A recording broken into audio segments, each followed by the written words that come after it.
तो बोला, ले मैं चला। इस डायलॉग से आपको कुछ याद आया होगा। बचपन की जो यादें हैं वो फिर से रिवाइव होने लगी होंगी और आप उन बचपन की यादों के गलियारों में चले गए होंगे। जी हाँ, बिल्कुल मेरे साथ भी कुछ मेरा ऐसा ही रिएक्शन था। मैं बात कर रही हूँ उस धारावाहिक की जो कि 13 अक्टूबर 1985 को शुरू हुआ तो 6 अप्रैल 1986 तक चला था। 25 भागों में ये सीरियल बना था और इस सीरियल की जो कथा है, जो कहानी है, वो लिखी थी महाकवि सोमदेव जी ने। संस्कृत भाषा में थे ये, जिसका अनुवाद किया गया था हिंदी में। अब आप बिल्कुल समझ गए होंगे, मैं बात कर रही हूँ उस समय के 80 के दशक के उस सीरियल की, जो कि बच्चे और बड़ों के दिलों की जान था। और जब ये रविवार को शाम को 4 बजे प्रसारित होता था, उस वक्त तो बच्चों का खेलने का समय होता था, लेकिन फिर भी बच्चे अपने खेल छोड़कर इस सीरियल को देखने के लिए जरूर बैठते थे। साथ में दादा दादी, काका काकी, मामा मामी, मम्मी पापा, दोस्त रिश्तेदार सभी। तो ज्यादा भूमिका अब और ना बनाते हुए बता ही देती हूँ, उस सीरियल का नाम है विक्रम वेताल ताल ताल। इस सीरियल को लॉन्च करने वाले निर्देशक थे रामानंद सागर जी। रामानंद सागर और रामायण, इन दोनों को हम अलग नहीं कर सकते, दोनों साथ साथ चलते हैं, क्योंकि टेलीविजन पर जो धारावाहिक किश्तों में आता था उसकी पहचान रामानंद सागर से थी और रामानंद सागर की पहचान रामायण से थी। लेकिन इसके पहले हम बात करते हैं विक्रम और वेताल की, जो कि उन्होंने निर्देशित किया था। और ये सीरियल पूरा का पूरा उनके ही सागर विले में ही जो है इसकी शूटिंग हुई थी, क्योंकि उस वक्त फंड की बहुत बड़ी समस्या थी और दौर भी वो था 80 का, जब सिनेमा अपना प्रभुत्व बहुत अच्छी तरह जमा चुका था। और इस आधुनिक सिनेमा के आगे लोगों की सोच थी कि टीवी की क्या बिसात है। लेकिन रामानंद सागर जी जो थे वो बहुत दूरदर्शी थे, एक अनुभवी निर्देशक थे और अपने विश्वास के पक्के थे, अपने संकल्प और विश्वास के। उनका ये मानना था कि संचार का माध्यम आगे जाकर टेलीविजन ही बनेगा, जो कि बिल्कुल सच हुआ। आज आप देख लीजिए, टेलीविजनों पर जो धारावाहिक आते हैं, धारावाहिकों की भरमार है, वो किसी फिल्म से कम नहीं है और सभी पॉपुलर है, सभी लोकप्रिय। इसकी जो कलाकार है आगे जाके इनको, जिनके कलाकारों को जो है फिल्मों में काम मिलता है, इसका सबसे बड़ा उदाहरण जो है किंग खान है, शाहरुख खान। उनको आप कैसे भूल सकते हैं। तो रामानंद सागर जी अपने विचारों के पक्के थे और इन्हें यकीन था कि संचार का भविष्य तो टेलीविजन ही होगा। लेकिन वो कहते हैं ना कि किसी भी अच्छे कार्य को करने में सबसे पहले बाधाएं आती है, तो ऐसी बहुत सारी बाधाएं और समस्याएं इस सीरियल को जो है शूट करने में आई। तो इस सीरियल की नींव डालने में भी, इसकी शुरुआत करने में भी काफी सारी बाधाओं और असफलताओं का सामना उन्हें करना पड़ा, लेकिन आखिर में ये सीरियल बना और बहुत लोकप्रिय हुआ। कहते हैं कि इस सीरियल की शूटिंग के लिए उस वक्त पैसों की सबसे बड़ी समस्या आई। रामानंद सागर जी ने बहुत सारे अपने दोस्तों से मदद मांगी थी, लेकिन किसी ने भी उनको मदद नहीं की। लेकिन तभी इमामी कंपनी के मालिक RS अग्रवाल जी सामने आए और उन्होंने रामानंद सागर के पुत्र प्रेम सागर जी को हर एपिसोड के लिए 1 लाख रुपए देने की पेशकश की।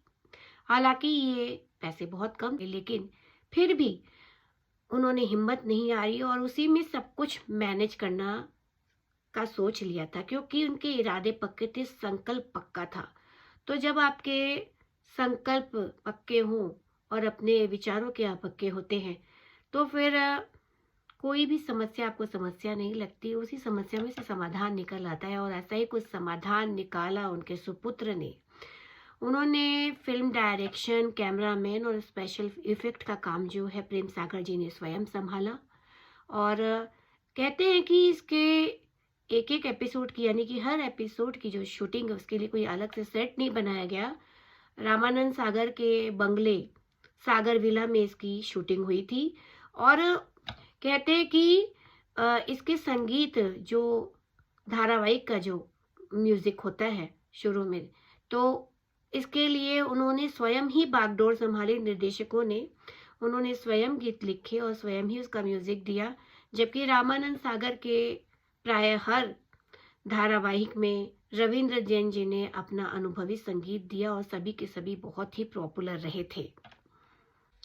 एक और खास बात थी इस सीरियल के संगीत पे कि इस सीरियल का जो संगीत है स्टूडियो के अंदर नहीं बल्कि खुले आसमान के नीचे इसकी रिकॉर्डिंग का कार्य किया गया था। और कहते हैं कि जब ये रिकॉर्डिंग हो रही थी तो ऊपर से एक विमान गुजर रहा था और अनफॉर्चुनेटली क्या हुआ कि उसकी आवाज़ भी उस संगीत के साथ रिकॉर्ड हो गई।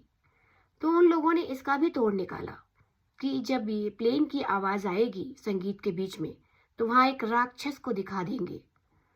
इस तरह के से उन्होंने इस कार्य को इतना सुंदर रूप दिया और किसी को पता भी नहीं चला और उन्होंने अपने बजट के अंदर एक बहुत ही ऐतिहासिक और सुंदर धारावाहिक का निर्माण किया। कहते हैं कि इस धारावाहिक के संगीत के लिए एक हारमोनियम का सिर्फ उपयोग किया गया था, जिसके धुन पर वो 2 शब्द रखे गए थे।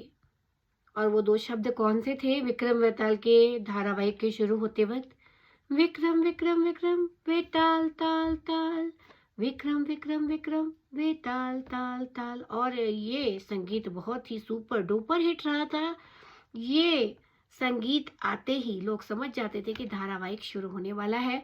और जैसा कि मैंने आपको बताया कि इतना आसान नहीं था उनके लिए शुरुआत करना, तो इसके बारे में बताते हैं प्रेम सागर जो कि रामानंद के सुपुत्र हैं। और उस सीरियल की जो नायिका थी दीपिका चिखलिया, वो बताती हैं कि इस धारावाहिक के दौरान एक हिरण की ज़रूरत पड़ी और हिरण का जो मालिक था वो लाखों रुपए मांग रहा था उसके। तो एक बकरी पर रंग लगाकर उसे हिरण की तरह प्रस्तुत किया गया था। इसी तरह प्रेम सागर जी ने बताया कि सीरियल में एक ऐसे बाज की आवश्यकता थी जो एक इंसान के वजन को अपने पंजों में आराम से उठा सकता था। शक्तिशाली विशालकाय पक्षी की ज़रूरत थी। तब उन्हें बहुत खोजने के बाद एक 1.5 फुट का बाज मिला, लेकिन वो बाज बिल्कुल काम नहीं कर रहा था क्योंकि वो नशे का आदी था।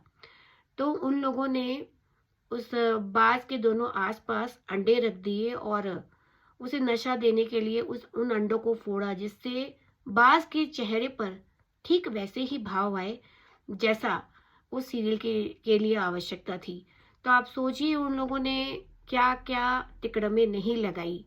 तो कहते हैं ना कि जुगाड़ू काम से भी आपका काम कभी कभी बहुत अच्छा होता है, और उनके पास कोई और दूसरा विकल्प भी नहीं था इसके अलावा। तो इस तरह इन कठिन रास्तों और मुसीबतों से गुजरते हुए सीरियल की जो है शुरुआत हुई। और जो अभिनेताओं को सागर साहब ने चुनाव किया था वो इसी बात को ध्यान में रखते हुए किया था कि उनका अगला प्रोजेक्ट था रामायण।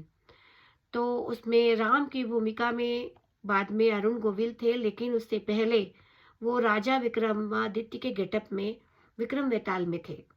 और इसी तरह दीपिका चिखलिया जी जो आगे जाकर रामायण में उन्होंने सीता का रोल किया। इसी तरह सुनील लहरी, विजय अरोड़ा और अरविंद त्रिवेदी जी थे वो योगी राज जी की भूमिका में नजर आए थे।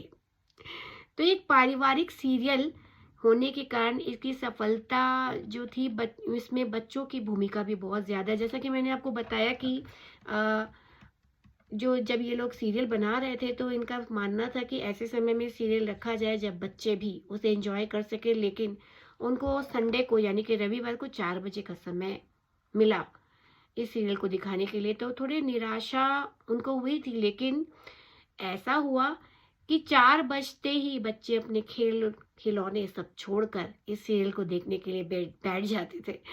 तो वेताल के मेकर्स के लिए ये दुर्भाग्यपूर्ण नहीं था, यानी कि बहुत ही सौभाग्यपूर्ण रहा। और इसके कुछ सीरियल जब एपिसोड बन गए थे, क्योंकि ये एक बहुत बड़ी चुनौती थी उस समय, क्योंकि फिल्मों का बहुत प्रभाव था, तो एक सीरियल को अपनी जगह बनाने के लिए कुछ संदेहपूर्ण था। लेकिन ऐसा हुआ कि लोग कहते थे जब ये सीरियल बन रहा था कि इस मूछ और मुकुट वाले धारावाहिक को कौन पसंद करेगा, लेकिन कुछ ही इसके एपिसोड प्रसारित होने के बाद ये टेलीविज़न का ये सीरियल एक बड़ा नाम बन गया। और उसके बाद जो इसका टाइटल ट्रैक है वो जुबान पे लोगों के चढ़ गया जैसा मैंने आपको बताया था, विक्रम विक्रम विक्रम बेताल ताल ताल, और उसके बाद तू बोला मैं चला। तो ये बच्चे बूढ़े जवान सबकी जबान पर था। तो ये सीरियल लोगों के लिए जो है ना बहुत ही अहमियत रखने लगा था। इसका अंदाज़ा जो है प्रेम सागर जी को शायद पहले से ही लग चुका था। इसीलिए उन्होंने कहा था कि नहीं, संचार का माध्यम भविष्य में टेलीविजन ही होगा। मित्रों, क्या आप जानते हैं कि रामानंद सागर जी का जो बंगला था सागर विला, तो जब ये सीरियल संध्या 4 बजे रविवार को प्रसारित किया जाता था टेलीविजन पर, तो उनके घर के बगल में एक सब्जी मंडी थी जिसमें लोग सब्जी खरीद बिक्री के लिए जाते थे। तो कहते हैं कि वहां पर बिल्कुल सुनसान हो जाता था। उस वक्त कोई सब्जी खरीदने ही नहीं आता था। तो आप सोच लीजिए, इसका प्रभाव भी रामायण से कुछ कम नहीं था। और ये जो सीरियल था ये रामानंद प्रोडक्शन, सागर प्रोडक्शन के लिए एक नींव का काम किया इस सीरियल ने, और इसी नींव के ऊपर आगे जाकर रामायण जैसा ऐतिहासिक धारावाहिक बना, एक महल के रूप में खड़ा हुआ। यानी कि सागर प्रोडक्शन का महल इसी नींव पर बना था।